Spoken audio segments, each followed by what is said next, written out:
Grade 6 National Assessment will be held on Tuesday, July 7, 2020. The exam is an evaluation that the Ministry of Education, Human Resource Planning, Vocational Training, and National Excellence uses annually as a guideline to place students in the secondary school system. The assessment is normally held on the last Thursday and Friday in May, and over the 2 days, students are tested in 4 main subjects, namely language arts, mathematics, science, and social sciences. However, due to the COVID-19 pandemic, the ministry made many adjustments to the 2020 Grade 6 National Assessment to ensure the safety of staff and students. Minister for Education, Human Resource Planning, Vocational Training, and National Excellence, Honorable Octavia Alfred, says she believes that the Grade 6 students are ready to sit the exams. To encourage those students who are getting ready for Grade 6 National Assessment and CXC examination, we assure you it will be all right. You are not in this alone. Our Form 5 and Grade 6 students should be fine if we did what was expected before COVID-19. Senior Education Officer responsible for curriculum, measurement, and evaluation, Mr. Robert Gist, explained that this year the exams have been reduced. COVID-19 has created a lot of changes in our education system, and the Grade 6 National Assessment was no exception to those changes.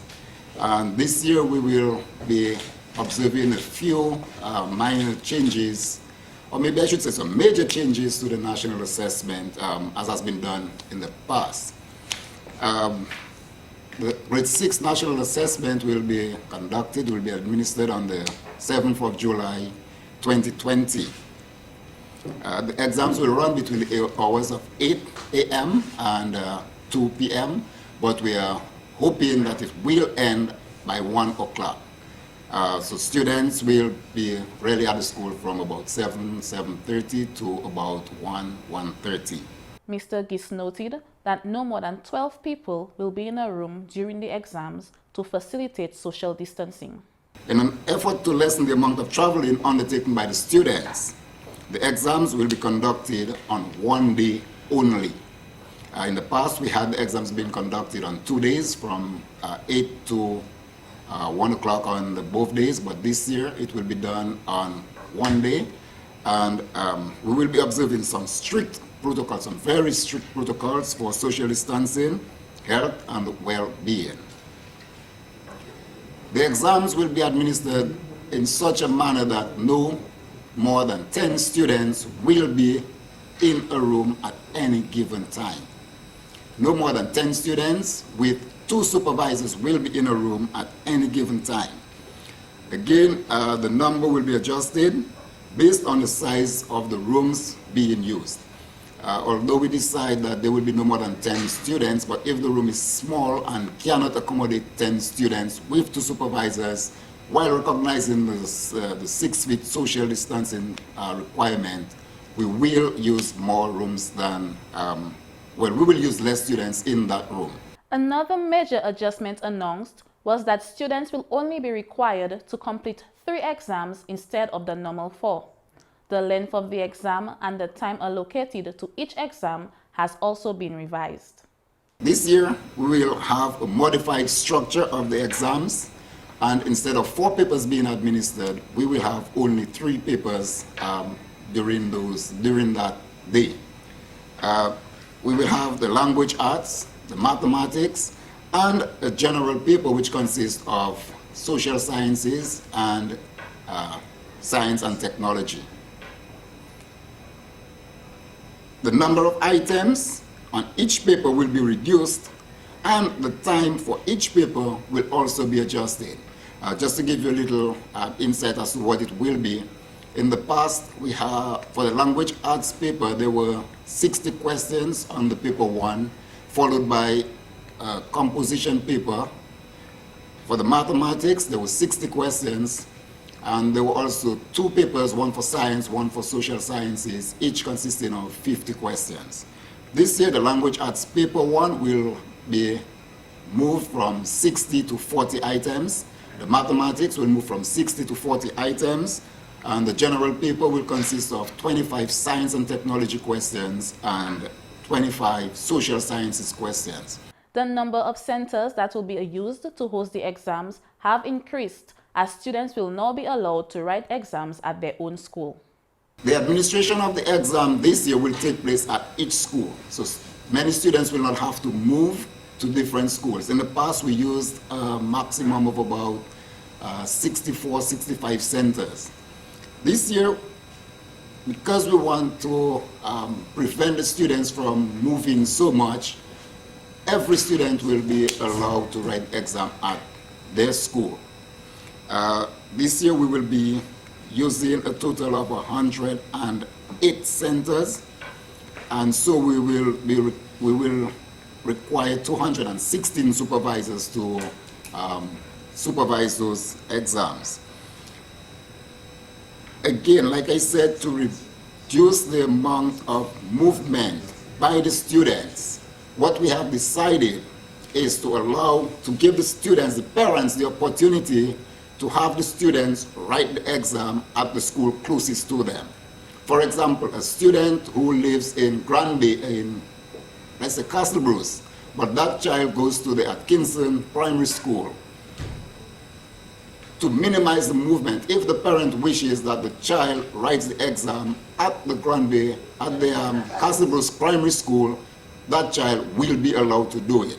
And it is the same for everyone. Mr. Gis noted that if parents wish to have their children sit the exams at the primary school closest to them to reduce traveling, they must notify their principal before June 19 so that the necessary measures can be put in place to facilitate the students.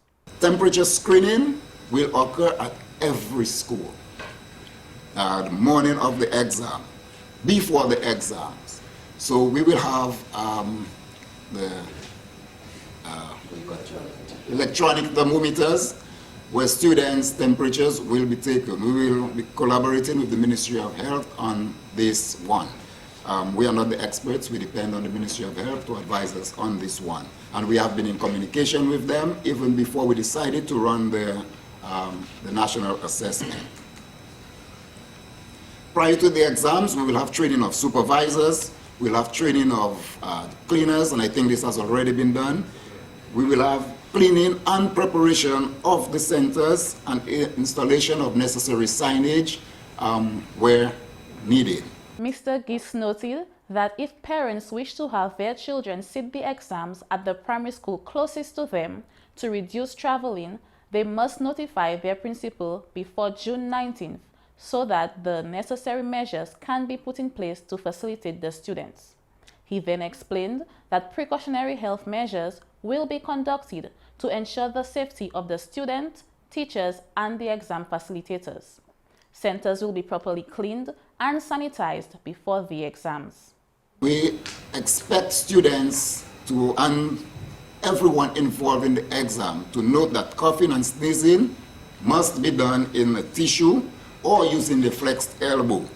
And all used tissue must be discarded in a bin. And these will be made available at the school. Hand washing will be encouraged and will be done before, between, and after the exams, each exam.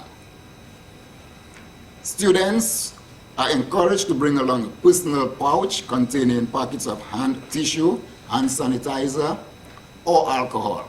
In addition to that, the Ministry of Education, we have already secured rubbing alcohol, masks, bins, sanitizers, which will be distributed to the schools prior to the exams. And these will be used again to help with the sanitizing of the students' hands, the furniture being used, the doorknobs, the washroom facilities, everything will be sanitized. And like I said, the cleaners have already been trained in doing this. Face covering or mask will be worn by students, supervisors, and support staff where feasible. And they may be removed only when students are doing the exam. Mr. Gis further added that the students will be encouraged and allowed to practice proper hygiene etiquette before, during, and after the exam. Children who are sick, and this is something that is a regular routine in our schools. Children who are sick, coughing, or displaying any signs of respiratory illness, fever, rashes, and so on, must remain at home. If these symptoms develop during the exam, the student will be isolated until he or she is picked up by the parent from the school. The principals have been advised, the principals and the supervisors have been advised to call the parents immediately in that event. And the schools already have a database of all the parents' contact information. There will be an emergency contact list placed at every school, and this will be readily available in case of an emergency. A contact list will be available at every school in case of an emergency. Meanwhile, Permanent Secretary in the Ministry of Education, Human Resource Planning, Vocational Training and National Excellence, Mrs. Chandler Hyacinth, commended the teachers for their hard work during the pandemic to get students ready for the exams. While the Ministry of Education encouraged and supported the use of e-learning for our students, students were also provided with home-based learning activities. Teachers were themselves to prepare worksheets, review past papers. Past papers were made available, and it's still being made available to parents and students.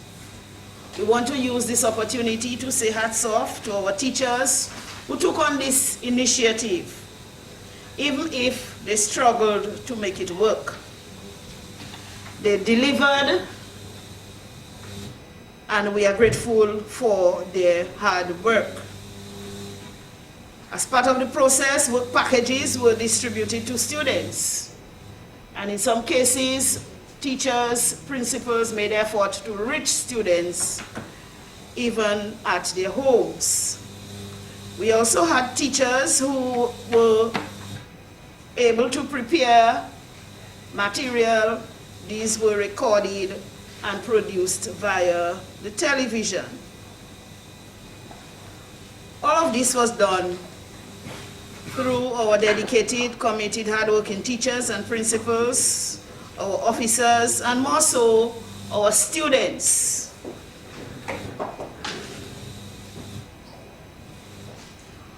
And all of this was done as part of the preparedness for the Grade 6 National Assessment. Kuvia John for the Government Information Service.